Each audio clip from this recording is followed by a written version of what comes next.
Thanks very much, Guyon, Bryce Edwards and Sue Bradford here with me. Welcome to you both. I'll start with you, Bryce, just on the big picture context. I mean, how many firsts were there? You had something close to a concession speech at, what are we, not far past 8 o'clock at night. It wasn't a concession speech, but it wasn't a long way from it. 76 seats to the centre-left, possible first govern-alone scenario under MMP.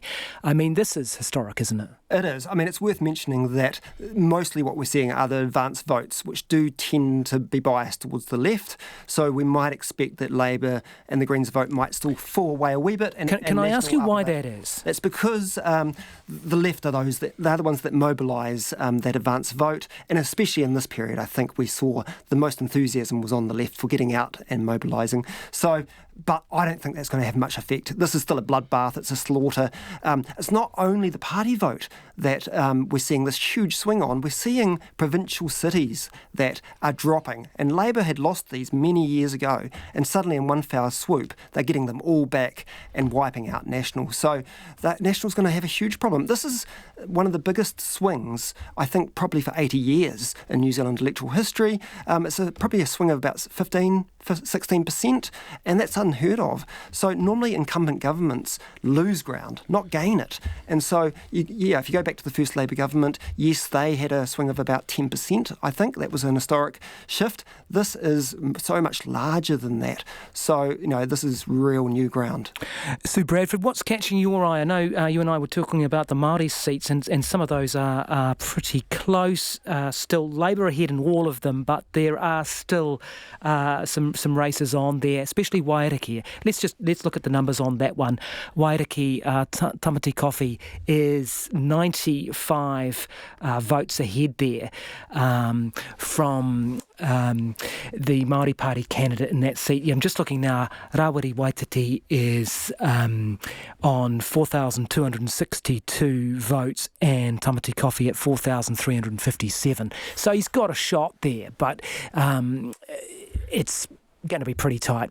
It's close, but I'd so love to see the Māori Party have a voice in this Parliament.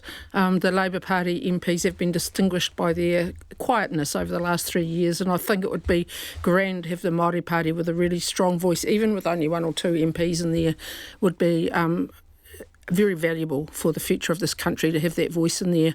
In the bigger picture, I'm disappointed that by the possible prospect of Labour not needing anybody to support them, so a totally Labour-dominated House, and historic not only in the way Bryce has been talking about, but also because this will be the first time, if it goes that way, under MMP, that we have a ruling party without any compromise, no need to Let's come back to that. I'll just have a quick look at that Waiariki seat there. For those of you who are watching on television, you can see Tamati Coffee, the Labour Party candidate, who took that seat from Te Ururoa Flavel in 2017, which was a bit of an upset. And you've got Rawiri Waititi. He's pretty close there, isn't he? What is it, 100 odd in it, 150 or something of my maths, 170 votes or something in it. So that looks like it's their closest shot with 15% return.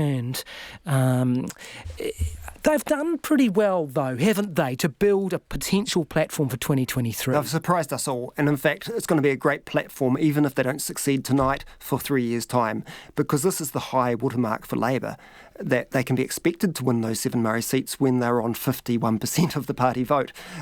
So it would set them up very nicely for 3 years' time. And how much clout, if any, will the Māori caucus have in Labour? I mean, what will your power be? You don't have much room to push them around when they've got, 76 seats to play with on a Labour Green government. I'm assuming that they will bring the Greens in, won't they? Sue Bradford? I don't know in the cabinet? why. I don't know why you would one would assume that. What do you think? What do you think will happen there? Well, it's always Parliaments to me has always looked like on the numbers, and any party that if they're not needed, then there's no negotiation. Let's have a look at Greens. Let's have a look at Greens there, Sue Bradford. What have we got? 8.2% for the Greens. It would give them 10 seats there, would it? I think Labour will be desperate to have the Greens in. I think we're counting, someone counting in an electorate seat is with Chloe Swarbrick ahead. I mean, yeah, okay. But, let's see how that goes. It's very tight at the moment.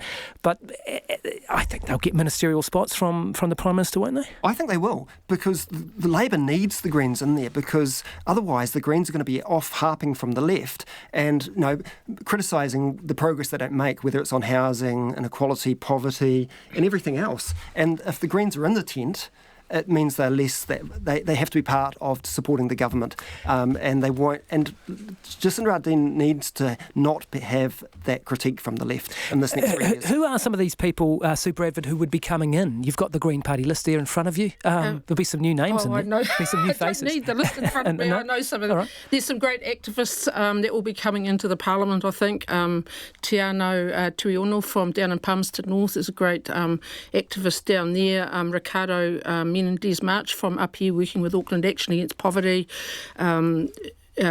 Steve Abel might make it, because I think that they could get to 11 seats on the current numbers, and also Elizabeth Kerikeri. So some really great new potential. Okay, so left, really. All right. I'm just going to wrap you up there, because I think we've got David Seymour, Lisa O'Corrin.